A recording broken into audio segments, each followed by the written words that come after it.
Whoa, why am I acting so random, you ask? Why, it's just like today's movie. Weird for the sake of weird while desperately trying to come off as cool. But let me shut up and start talking about Divinity.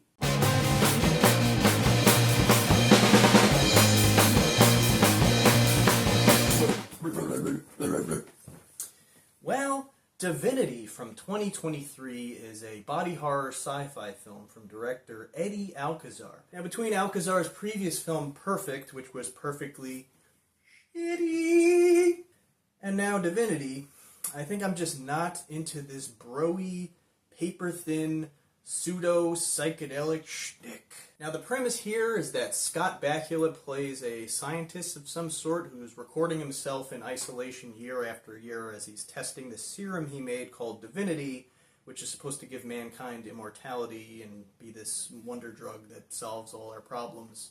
But he can't quite finish the formula in the right way, and then his son, played by Stephen Dorff, takes it over, and he hijacks it for his own personal selfish gain. But then this is quickly subverted by these two mysterious, I guess they're brothers, who come from the sky. Now, I can enjoy a movie that's style over substance, and this film certainly wears its style on its sleeve with its defiantly film-grainy black and white cinematography.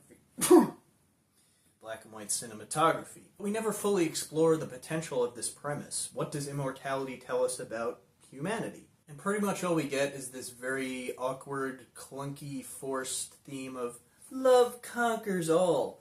Big whoop. The fact that on one hand there wasn't a script, and then on the other hand the script kept changing and being rewritten up and until on the day of really speaks volumes. It ends up just kind of illustrating how ramshackle and thrown together the whole thing is. And on top of that, the film's shooting schedule was quite stilted. They kept starting and stopping and shooting little sections at a time and then editing. Divinity treads a lot of the same ground that Beyond the Black Rainbow did several years prior, and I reviewed that film favorably. Both films start with this preamble about a scientist who has this much more hopeful utopian view of what the future can hold, and then their successor takes it over and corrupts it because they're greedy, and the only thing that stands in the way between utter chaos and saving humanity is a hot lady. This movie, on the other hand, it feels like it was just created to make this online checklist. Okay, let's see what we got.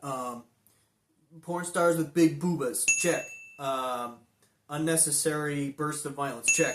Oh, Stephen Dorff turns into this big crazy monster, check. I think Alcazar was counting on the offbeat casting choices to be more of a selling point. It sticks out like a sore thumb or a half-engorged penis. It certainly establishes a mood by shooting it on 16mm reversal black and white film stock, but that gimmick wears off pretty quickly. But this movie somehow manages to be both way too heavy-handed and beating you over the head with its messaging, while at the same time way too paper-thin with its characterizations and plot. At one point, one of the main characters has a vision. She says out loud through narration, "Wow, he just explained to me the whole reason why they're here and what their purpose is." And I can't help but thinking, that's great! Could you convey any of that to the audience at any time? And in fact, most of the reviews and comments that I saw for this movie, both positive and negative, were, I don't understand what the hell is going on. But I honestly don't know how much more forced the movie's messaging can be.